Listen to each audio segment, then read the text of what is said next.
అండి ఎలా ఉన్నారు బాగున్నారు అనుకుంటున్నాను. ఈరోజు రెసిపీ చాక్లెట్ కప్ కేక్ అండి. చాలా టేస్టీగా ఉంటుంది, చాలా ఈజీ అండి. చిన్నపిల్లలకి ఇలా చేసి పెట్టండి, చాలా ఇష్టంగా తింటారు. అండ్ నా ఛానల్ కానీ కొత్తగా చూసినట్లయితే లైక్ చేసి షేర్ చేసి సబ్స్క్రైబ్ చేయకుండా మర్చిపోకండి. అండ్ కప్ కేక్కి ఏమేం కావాలో చూసేద్దామా. ఫస్ట్గా బిస్కెట్స్ తీసుకోవాలండి. ఏ బిస్కెట్స్ అయినా పర్లేదు. నేను 4 తీసుకున్నానండి. 4 తీసుకునే క్వాంటిటీలో నాకు 3 కేక్స్ వచ్చాయి. సో 4 తీసుకున్నాను కదా బిస్కెట్స్. ఇప్పుడు మిక్సీ జార్లో వేసుకోవాలండి. పౌడర్ చేసుకోవాలి బిస్కెట్లని. 2 స్పూన్ నేను పంచదార వేసుకున్నాను. 3 స్పూన్ కూడా వేసుకోవచ్చు. బట్ మనకి బిస్కెట్స్లో స్వీట్గానే కదా ఉంటాయి. 2 స్పూన్ సరిపోద్దండి. సో ఇలా పౌడర్ చేసుకోవాలి. చూసారు కదా, ఇలా పౌడర్ చేసుకొని బౌల్లోకి వేసుకోవాలండి. నేను 1 కప్పు సగం మిల్క్ తీసుకున్నాను. సో మిల్క్ని బాయిల్ చేసుకోవాలండి. సో గోరువెచ్చగా బాయిల్ చేసుకొని మిల్క్ని వేసుకోవాలి. సో ఉండలు లేకుండా బాగా మిక్స్ చేసుకోవాలండి.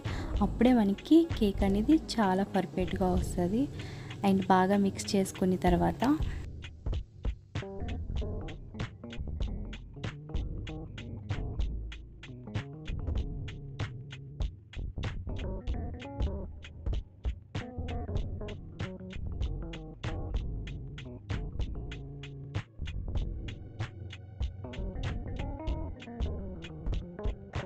ఉండలు లేకుండా బాగా మిక్స్ చేసుకోవాలి. ఇప్పుడు బేకింగ్ సోడా కొంచెం వేసుకుంటున్నాను.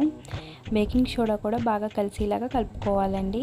ఇది ఒకసారి ట్రై చేయండి, చాలా ఈజీగా ఉంటుందండి అండ్ చాలా టేస్టీగా ఉంటుంది. అండ్ బాగా మిక్స్ చేసిన తర్వాత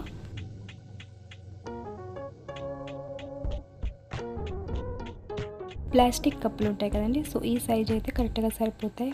సో మీకు ఏ సైజ్ కావాలంటే ఆ సైజ్ తీసుకోవచ్చు. ఇప్పుడు మనం కలిపెట్టినకి వేసుకోవాలి. ఒక్కొక్క గరిటె వేసుకొని, సో నేను క్వాంటిటీ ఎంత తీసుకున్నాను అంతా నాకు 3 కేక్స్ వచ్చాయండి. సో 4 రాలేదు, సో 3 వచ్చాయి కాబట్టి పర్ఫెక్ట్గా చాలా బాగా వచ్చాయి. ఇప్పుడు ఒక్కొక్కటిగా ఒక్కొక్క స్పూన్ వేసుకోవాలి. వేసుకొని పక్కన పెట్టుకోవాలండి. ఇప్పుడు గ్యాస్ కుక్కర్ పెట్టుకున్నానండి. కుక్కర్లో అయితే ఈజీగా అయిపోద్ది. కుక్కర్ పెట్టుకొని సాల్ట్ వేసుకున్నాను.